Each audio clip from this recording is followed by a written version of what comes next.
اللہ ہے. اس سے ہٹ کر کوئی بات کہیں ہو تو سمجھیں کہ آؤٹ ہو رہا ہے. بے راہ روی کا شکار ہے, عقیدے کی بگاڑ کا شکار ہے. قرآن کلام اللہ ہے. دوسرا عقیدہ ہمارا یہ ہے کہ یہ کلام اللہ قلب مصطفیٰ پہ اترا ہے.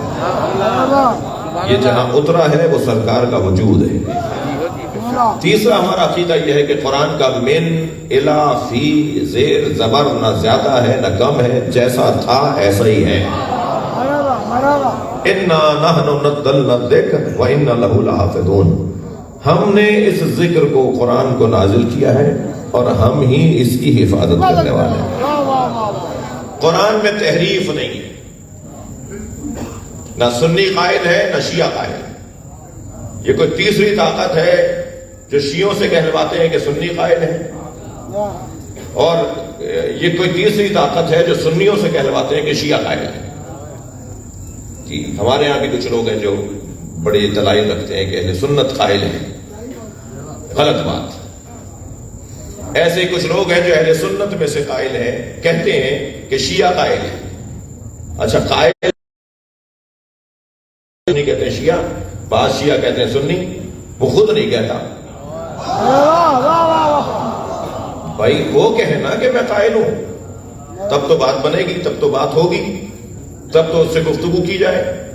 نہ سنی کہنے کو تیار مان رہا ہے اور اچھا ہے, صحیح کہہ رہا ہے, نہیں لگاتا ہے. شیعوں کے پاس بڑی حوالے ہیں کہ اہل سنت تحریف قرآن کے قائل ہیں, اور سنیوں کے پاس بھی کچھ حوالے ہیں کہ شیعہ تحریف قرآن کے قائل ہیں, جبکہ دونوں کہتے ہیں ہم قائل نہیں ہیں. تو اس کا کیا مطلب ہے؟ میں بچوں کو سمجھانا چاہ رہا ہوں, کچھ تو ہوگا نا جو اس ٹائپ کی باتیں ہونی. ہاں کچھ ہے, مگر دیکھیں کتنی ہی باتیں ہیں جو کتابوں میں لکھ دی گئی ہیں, مگر ہم ہر بات جو کتاب میں لکھی ہوئی ہے اسے تو آن نہیں کرتے نا. لکھنے والے نے ایک چیز کو جمع کیا, لکھنے والے نے کتاب کا حصہ بنا دیا, خود لکھنے والا اس سے متفق نہیں ہوتا کہ جو میں نے فلاں چیپٹر قائم کیا میرا نظریہ نہیں ہے وہ, بلکہ نقل قول کر رہا ہوں, ایسا ہوا کہا گیا ہے تو میں بھی لکھ رہا ہوں. جی ایسا ہوتا ہے. خاص طور پہ اگر پروفیسر حضرات یہاں تشریف فرمائیں, یقیناً بیٹھے ہوئے ہیں اساتذہ جو تشریف فرمائے ہیں, ہم درس خارج میں اور اجتہادی دروس کے اندر جب شرکت کرتے ہیں فقہا کے, تو جو مراجع تقلید ہیں جو درس خارج دے رہے ہوتے ہیں وہ 10 دن تک نقل قول ہی کرتے رہتے ہیں. فلاں کا یہ قول ہے, پھر ان کے قول پر دلیلیں جو انہوں نے دی ہوتی ہیں وہ بتاتے ہیں. فلاں کا یہ قول ہے, فلاں کا اپنا نظریہ بتاتے ہیں, یعنی اپنی تحقیق بتاتے ہیں. وہ جو 10 دن تک وہ نقل قول کر رہے تھے اس سے تو متفق ہی نہیں تھے وہ, مگر وہ بیان کرتے ہیں. اب اگر کوئی اس میں سے کلپ نکال لے, اس میں سے آدھی بات نکال لے اور کیا یہ ان کا نظریہ ہے, تو یہ ناانصافی ہے. ارے بھائی ہم نے فوراً ان سے رابطہ کیا, ہم نے کہا کیا کر لیا آپ نے, میں نے کب کہا ہے یہ, مجھے ہی نہیں پتا کہ میں نے کب کہا ہے, اور اس کلپ کے اندر بھی میں یہ نہیں کہہ رہا. جب اس کلپ کو کھولا جاتا ہے, اچھا اوپر تڑکا, کیونکہ فوراً اس کو لیں گے نا, دکانداری دیکھیے آپ, ایسی کوئی بات ہوگی نا فوراً اسے کھولے گا وہ بندہ. ارے انہوں نے یہ کہہ دیا تو دیکھو کیا کہا ہے. فوراً جیسے ہی اسے شیئر کرے گا, پڑھے گا, کھولے گا, ان کے اندر ڈالر, ان کو ڈالر مل جائے گا. ہاں یہی ہو رہا ہے, یہی ہو رہا ہے. یہ یوٹیوب چینلز اور یہ ساری چیزیں جہاں ان کے فائدے ہیں, وہاں فائدے مادی اٹھانے والے کوئی اور ہیں.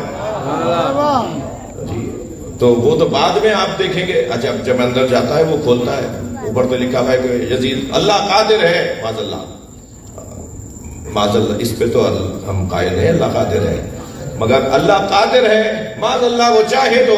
ارے بھائی اندر کیا ہے؟ اندر یہ ہے کہ میں ماہ مبارک رمضان میں ٹی وی چینل پر تھا تو اللہ کی قدرت پہ گفتگو ہو رہی تھی, اور بہت اچھی گفتگو کی میرے ایک دیوبندی عالم دین, بڑی مضبوط گفتگو.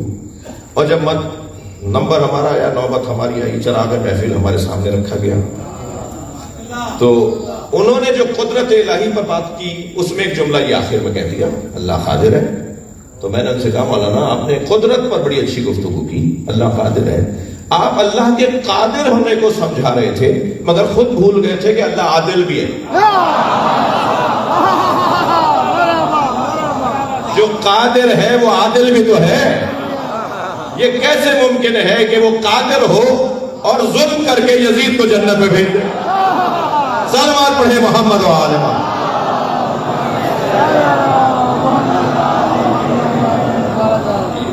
یہ تو ظلم ہو جائے گا.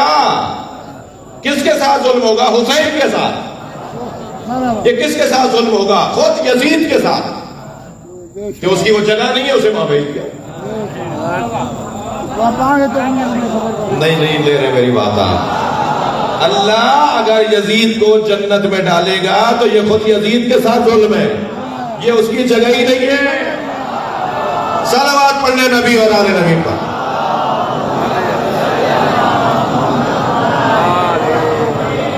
تو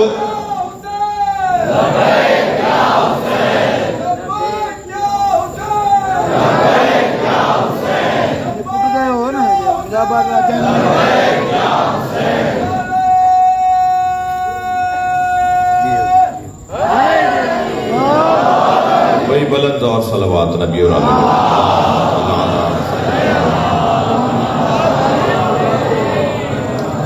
بھائی لوگوں کے حساب سے شاید آپ کے اسی نہیں چل رہے ہیں. جتنا بڑا مجمع ہے اسی کے حساب سے تھوڑے سے ان کے پاور بڑھوائیے. جی بسم اللہ بسم اللہ.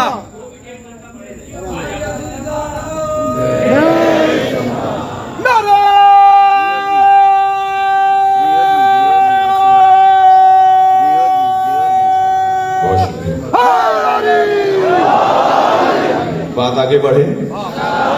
بات بہت روشن ہے. پہلا عقیدہ ہمارا کیا ہے؟ قرآن کلام اللہ. دوسرا عقیدہ ہمارا کیا ہے؟ قرآن قلب مصطفیٰ پہ اترا ہے. تیسرا عقیدہ ہمارا کیا ہے؟ کہ قرآن تحریف سے پاک ہے. نہ سنی قائل ہے نہ شیعہ قائل ہے. قرآن جیسا تھا ایسا ہے. سنی اور شیعہ کا قرآن بھی تو نہیں ہے.